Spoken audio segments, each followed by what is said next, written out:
Welcome to today's Explainer. We're jumping right into a really fascinating sermon based on the biblical text of Acts chapter 1. What's absolutely brilliant about this message is how it takes an ancient historical event, the ascension of Jesus, and uses it to build a highly practical survival guide for modern believers. The whole focus here is on taking that very real anxiety and sense of limbo we feel in our daily lives and actually transforming it into an actionable, grounded faith. So let's dive right in and see exactly how this message tackles the exhausting modern condition of waiting. So let me ask you, are you feeling stuck in limbo right now, just waiting for a breakthrough? It's a pretty universal feeling, right? The sermon we're exploring today speaks directly to that experience, and it really validates the heavy, modern worries so many of us carry around. We're talking about the anxiety fueled by global distress, news of plagues, rising violence, and cultural upheaval. But it's also deeply personal. A lot of people are waiting on personal breakthroughs, waiting for provision, waiting for healing, or waiting for relationships to mend.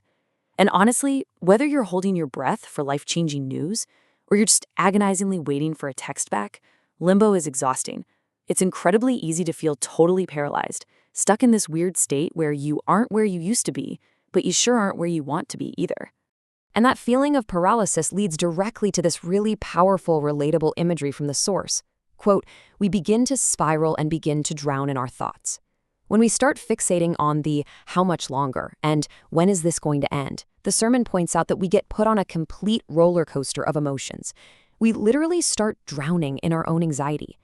Whether it's worrying about the massive problems in the world or just stressing over when a personal prayer is finally going to be answered, fixating on the timeline of our suffering without any sort of anchor leads to this exact psychological spiral. But here's the wild part. This anxiety isn't a new phenomenon at all. The message draws this fantastic historical parallel, bouncing us back 2,000 years to the original disciples right after the ascension of Jesus. Those ancient disciples felt the exact same panic, confusion, and anxiety that we do right now. Think about it. They had just seen their leader resurrected. They were fully expecting an immediate political revolution to restore Israel. And instead, he leaves them. They were left just staring into the sky asking, wait, where is he going? When is he coming back? What in the world are we supposed to do now? It perfectly illustrates that our modern questions, like how much longer do we have to wait for relief, are echoing the exact same worries from the first century. Okay, so to combat this timeless anxiety, the sermon lays out three main pillars. Here's pillar one, security in the promise. This is the anchoring truth that Christ is actively working right now to secure our future. Let's break down how that security actually works. The text points out that Christ isn't just idly sitting up in heaven, twiddling his thumbs, waiting for instructions. He's actively working on behalf of believers, interceding, acting as an advocate, and preparing a place for them. Back when the disciples were spiraling into confusion, just staring blankly at the empty sky, God sent a clear word to them. This same Jesus will come back. That core promise acts exactly like a rescue ring tossed right into the drowning waters of human anxiety. By totally removing the fear of eternity and guaranteeing that the ultimate hope will be fulfilled, it pulls believers out of their spiral and brings them safely to shore. Basically, it gives you permission to finally stop agonizing over the timeline. And that brings us to pillar two, the antidote of action. Now, it is incredibly easy to fall into the trap of absolute idleness while you're waiting. It's like treating the wait as a permanent vacation and just staring up at the sky. But sitting idle, that only breeds more anxiety. So the cure for that limbo is the expanding mission detailed in the text.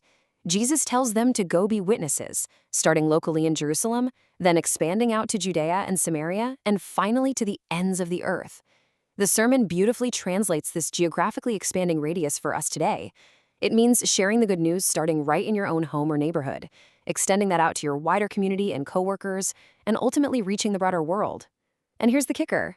This mission wasn't just handed to leaders or pastors. It was given to absolutely every single person who calls themselves a disciple, telling them to get to work while they wait. So the absolutely crucial point here is how we wait.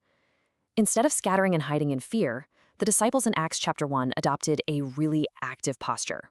They gathered together. They prayed earnestly. And we definitely shouldn't discount the absolute power of prayer in this mission. They selected leaders and prepared for what was coming. They shared the good news, and they stood firm in their faith.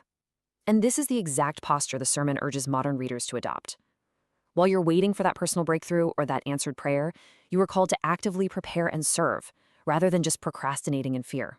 Now, let's be honest for a second. This mission, it can feel monumental and maybe even a little dangerous. And that brings us to Pillar 3, divine reinforcements. If you're going to survive a hostile environment, you need some serious backup.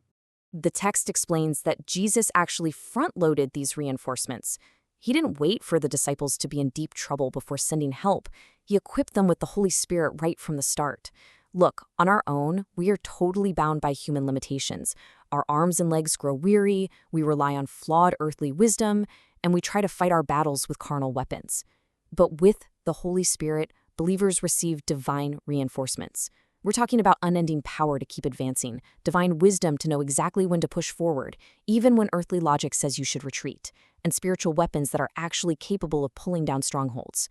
Our capacity is defined by divine provision, not our own human frailty. Having established these 3 pillars, security in the promise, the antidote of action, and divine reinforcements, the message shifts toward a really profound resolution: finding peace in chaos. This is a direct invitation to the battered, wounded, and weary soul. It's an invitation to literally lay down the burdens that keep you tossing and turning at night. Because those reinforcements are already secured, and because that ultimate promise is fully guaranteed, you are given the permission to put down your anxieties at the altar and just stop trying to control the uncontrollable. To really bring this to life, the sermon incorporates a classic, beautiful hymn, "Be still my soul, the Lord is on thy side." If you are fraught with anxiety right now, struggling through a really harsh waiting season, and feeling like you're encamped on all sides, this is the reminder to speak directly to your own soul. It's a powerful call to recognize that you absolutely do not face this waiting season alone. The hymn continues, "Leave to thy God to order and provide." This connects so well to a passage in 1 Peter, which encourages us to commit ourselves to our faithful Creator. Because God is the one keeping you and sustaining you through the strength of the Holy Spirit, you can safely let go of your need to micromanage your own future. You can leave the ordering and the providing to the very authority that sent you on this mission in the first place. And finally, the hymn urges, "Thy hope, thy confidence, let nothing shake." This just perfectly wraps up the whole message about finding peace amidst the storm.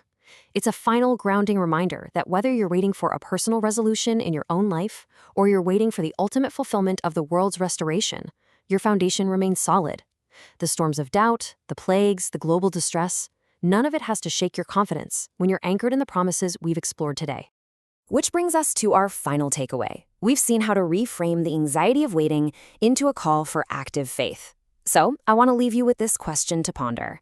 How will you serve while you wait? Instead of drowning in the thoughts of when, how will you take up the mission that is right in front of you today? Thank you so much for joining me for this explainer. I really hope this provided you with a clear, actionable guide to navigating your own waiting season.